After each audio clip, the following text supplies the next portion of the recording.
Hello everyone, আপনাদের সকলকে জানাই আমার এই চ্যানেলটিতে স্বাগতম। আশা করি আপনারা সকলে খুব ভালো আছেন, আর আমিও খুব ভালো আছি আপনাদের আশীর্বাদে। তো আমাদের এই আলিপুরদুয়ার জেলাকে কিংবা শহরকে কেন নেচার অফ বিউটি বলা হয় সেটা আমি আজকে আপনাদের সামনে তুলে ধরলাম। এই দেখুন আমাদের বাড়ির এই আশেপাশে কিংবা আমাদের আলিপুরদুয়ার যাওয়ার রাস্তাগুলো একবার দেখুন, দেখে তারপরে বিচার করা যাবে যে হ্যাঁ, নেচার অফ বিউটি কেন বলা হচ্ছে। আর এই যে হচ্ছে সেই রাস্তাঘাট, আর আমরা বেরিয়ে পড়েছি আলিপুরদুয়ার শহরে যাওয়ার উদ্দেশ্যে, কারণ আমার দরকার রয়েছে ডুয়ার্স কর্নারতে। হ্যাঁ, অবশ্যই ডুয়ার্স কর্নারতে আমি আরেকবার যাচ্ছি, কারণ আমার কাগজপত্রের কাজগুলো আগের থেকে আর কোনোভাবেই ঠিকঠাকভাবে কাজ হয়নি। যেহেতু আমার আধার কার্ডের নথিতে নামটা স্পেলিং ভুল ছিল, সেই কারণে আমার ভোটার কার্ডের যেটা অ্যাপিল করতে হয়, আমার অনলাইনে অ্যাপিল করতে গিয়ে নানান ধরনের সমস্যা দেখা যাচ্ছিল। তো সেই নানান ধরনের সমস্যা যেন না হয়, সমাধান একটাই, ডুয়ার্স কর্নার। কোর্টের এইখানে আলিপুরদুয়ার কোর্টের পাশাপাশি ডুয়ার্স কর্নার অবস্থিত। তো সেখানে গেলেই একবারে এক চুটকিতে ঝামেলা সলভ হয়ে যায়, তাই আমরা সেখানের উদ্দেশ্যেই আবার বেরিয়েছি। তো এই যে আমি মীনাক্ষীর বাবা কি কিনে দিয়েছে দেখুন তো। এটা ওর লাগবেই, সব সময়কার চাহিদা। ওর বাবার সাথে গেলে পারে ওই বুলবুলি ফোটানোটার মাস্ট ট্রেন্ডিং চলছে, ওটা ওর লাগবেই। তো যাই হোক, আমরা খুব সহজে খুব তাড়াতাড়িভাবে পৌঁছে গিয়েছিলাম। আমাদের বাড়ি থেকে চিকলিগুড়ি থেকে এই ডুয়ার্স কন্যা অবধি পৌঁছোতে আমাদের প্রায় 40 মিনিট লেগেছিল, 40 থেকে 45 মিনিট লেগেছিল। হ্যাঁ, আমরা 10টা 19-এ রওনা হয়েছি, ওখানে পৌঁছেছি প্রায় 11:30 এরকম, কিংবা 11টা কত, যাই হোক 40-45 মিনিট টাইম লেগেছিল। এই হচ্ছে কোর্টের সেই রাস্তা যেখানে আমাদের গাড়িটা পার্ক করে রাখা হয়েছে। এই পাশটা হচ্ছে কোর্টের মাঠ, যেখানে বড় ডুয়ার্সের যখন মেলা হয়, বাইরে থেকে বিভিন্ন ধরনের নায়ক নায়িকা থেকে শুরু করে সিরিয়ালের নায়িকারা সবাই আসে এখানেই। এই মাঠটার মধ্যেই সেই ডুয়ার্স মেলাটা প্রতিষ্ঠিত হয়, কিংবা অনুষ্ঠানে আদি এখানে কমপ্লিট করা হয়। তো এই হচ্ছে সেই মাঠ, এখানে স্টেডিয়ামও রয়েছে, এখানেই খেলাধুলো করা হয়। তো আমরা এখানেই গাড়িটাকে পার্ক করে রওনা হব। এখানেই গাড়িটা রাখা হয়েছে। আর আমার মুখটাই হচ্ছে বাংলার পাঁচের মতন হয়েছে, কারণ হচ্ছে কি আমি বেশিক্ষণ গাড়িতে বসে থাকতে পারি না, আমার খুব অসুবিধে হয় গাড়িতে বসে সাফার করা, জার্নি করা আমার দ্বারা অসম্ভব ব্যাপার। তবুও জার্নি করতে করতে এখন তবু আমি একটু ঠিকঠাকের দিকে, কিন্তু বেশি দূর গেলে পারেই আমার গা গোলায়। তো যাই হোক, মীনাক্ষীর বাবা পৌঁছেই কোনো কথা নেই, মীনাক্ষীকে স্ট্রওয়ালা আখের রস কিনে দিয়েছে গ্লাসের মধ্যে। আমাদের তো সাধারণত আমি যতটুকু দেখি যে সবসময় আমাদের আখের রস খাওয়ানোর জন্য একটা গ্লাস দেয়, বাস হয়ে গেল, ওটার মধ্যে চুমুক দিয়ে খেয়ে নিই, কথা শেষ। কিন্তু তা নয়, এখানে দেখা যাচ্ছে যে মীনাক্ষীকে একটা স্ট্রও দেওয়া হয়েছে, আবার ওটা খুব এনজয় করে বাপ বেটি মিলে খাচ্ছে। তো যাই হোক, ওদেরটা একটা এক্সট্রা ব্যাপার, আমার কাজকর্ম তো করতে হবে। তো আমি যেহেতু পৌঁছে গেছি, ও মীনাক্ষীর বাবার তো সব কিছু কাগজপত্র ঠিকঠাকই, কিন্তু আমি একটা বাংলাদেশি হয়ে গেছি ওদের সামনে আপাতত। এই মীনাক্ষীর বাবা, আর মীনাক্ষীর কষ্ট হয়েছে আমার জন্য। মীনাক্ষীর বাবা রাস্তায় দাঁড়িয়ে রয়েছে, কি ও তো ওদেরকে একটা বসার জায়গা বের করে দিলাম যে এখানে একটু বসো, কিন্তু ভাগ্য দেখুন ওদেরকে এখান থেকে বসতেই দেয়নি, ওদেরকে এখান থেকে সরিয়ে দিয়েছে, বলেছে যে এটা কাস্টমারের জায়গা, তো এখানে আপনাদের বসতে পারবেন না। তো যাই হোক, ওনার দোকান, ওনার চেয়ার, ওনার টেবিল, ওনার ব্যাপার। আমি এখন ওপারে যাব। এখানে সম্পূর্ণ কোর্টের ঠিক কতটুক লোকজন হয়, আর ওই এপারে আমার এখানে জেরক্সের কাজকর্ম রয়েছে, আধার কার্ড বের করার কাজ রয়েছে, আর তার মধ্যে দেখুন এত বড় একটা মিছিল বেরিয়ে গেল।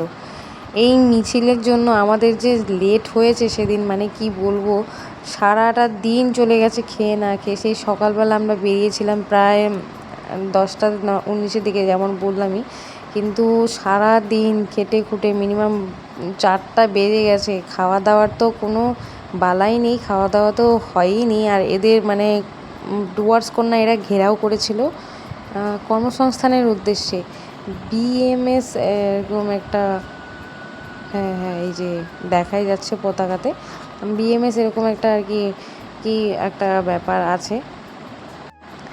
যাই হোক, পার্টি সম্পর্কে আমার বিশেষ অত কিছু জানা নেই। তো এত বড় একটা মিছিল বেরিয়েছিল। এটার মিছিলটা সম্পূর্ণ টোটালি ডুয়ার্স কন্যাকে ঘেরাও করে বেরিয়েছিল। তো ডুয়ার্স কন্যাতে ওদের কিছু মানে দাবি রয়েছে, সেই দাবি পূরণ করার জন্যই হয়তো এত লোকজন বেরিয়েছে। আর আমরাও গেলাম, সেই দিনই পৌঁছেছি। এই মিছিলটা সেদিনে দেখা হলো, তো আপনাদেরকেও তাই দেখালাম। যাই হোক, এদের মিছিল চলতে থাকুক। আমি আপাতত অনলাইনের দোকানে গিয়ে জেরক্স বের করার চেষ্টা করছি যে জেরক্সটা কতক্ষণে বেরোবে। জেরক্সটা বেরোলে একটু বাঁচি। মানে আমি এদের মিছিলটা তো ভাবছি যে আমি যখন ঢুকেছি তখন অনেক বিএসএফের গাড়ি দেখেছি, অনেক বিএসএফ দেখেছি। তা ভাবলাম আজ এত কোর্টে বিএসএফ কী ব্যাপার, কোনো ব্যাপার হয়েছে কি না। কিন্তু তা নয়, এই মিছিলের জন্য এত বিএসএফ এসেছিলো। আর কি ভিড়, বাবারে বাবা, সে কি আর বলা যায় ভিড়। এই যে এইখানে মীনাক্ষীর বাবা, এই যে দেখুন সরিয়ে দিয়েছে, আহা বেচারাগুলো, ওদেরকে সরিয়ে দেওয়া হয়েছে, ওখানে বসতে দেয়নি। আমার ছোট বাচ্চাটাকেও বসতে দেয়নি। খুব রাগ হয় জানেন, যখনকার দেখি যে মানে বড় মানুষ তো বড় মানুষ, একটা ছোট মানুষকে যখনকার কেউ সরিয়ে দেয় তখন খুব রাগ ওঠে। বিশেষ করে মানে মায়েদের তো প্রচুর রাগ ওঠে। এই হচ্ছে আমাদের আলিপুরদুয়ারের কোর্ট, কি বড় ইমারতের মতন, তাই না? আর এই দেখুন সত্যি মিছিল বসে পড়েছে। এদিক দিয়ে যাওয়া অসম্ভব, এদিক দিয়ে আমাদের যাওয়া যাবে না। মিছিলে এত লোকজন, ভিড়ের মাঝখানে, আর ওখানে ব্যারিকেড দেওয়া ছিল। তো আমরা পকেট রোডের মাঝখান দিয়ে বেরিয়ে গেলাম। আর এই যে মীনাক্ষীর বাবা ফটাফট করে যাচ্ছে, কারণ এত গরম। মীনাক্ষীর মানে মাথা ভর্তি ঘামাচি দিয়ে ভর্তি হয়ে গেছে ওদিন আমাদের সাথে ঘুরতে গিয়ে। মীনাক্ষীর যা অবস্থা হয়েছে ঘুরতে, আর কি। এই যে দেখুন ব্যারিকেড দেওয়া হয়েছিল, এত লোকজন প্রায় ব্যারিকেড ভেঙেই ফেলে এই ডুয়ার্স কন্যায় যাওয়ার জন্যে। আর ডুয়ার্স কন্যায় ওদের দাবি রয়েছে, সেই সব দাবি তো ওরা কী দাবি রয়েছে তা জানি না। আজ আমি ডুয়ার্স কন্যায় গিয়ে অন্যরকম সব কিছু দেখেছি। প্রতিদিনের ন্যায় যেরকম আমি প্রায় কয়েকবার গেলাম, যেরকম দেখেছি মানে শান্তশিষ্ট একটা পরিবেশ বহন করে এই ডুয়ার্স কন্যা। কিন্তু আজ গিয়ে আমি একদম এলোমেলো হয়ে গেছি, কারণ এত ভিড় দেখেছি। কোর্টে তো বেশ ভিড়, আজ সোমবার ছিল, সেদিন সোমবার থাকার কারণে কোর্টেও তো ভিড় হয়েছিল। আর ডুয়ার্স কন্যায় নানান ধরনের মানুষ আমি দেখতে পেয়েছি, মানে ছোট বড়, মানে কি বলবো, ঝামেলাযুক্ত মানুষ। আর এই আমিও রওনা হয়েছি। আমাদের ওয়েদারটা যেরকম সেরকম হোক, মানে যেটাই হোক, ওয়েদার কিন্তু ওয়াও কালেকশানের। মানে ভিডিও যে করছি একটা মানে ওয়েদার যা ছিল, এত গরম বোঝাই যাচ্ছে না যে আমাদের মানে এত গরম পড়েছে এখানে। তো যাই হোক, মীনাক্ষীর বাবার পিছু হেঁটে আমিও পৌঁছে গেলাম একদম ডুয়ার্স কন্যার ভেতরে।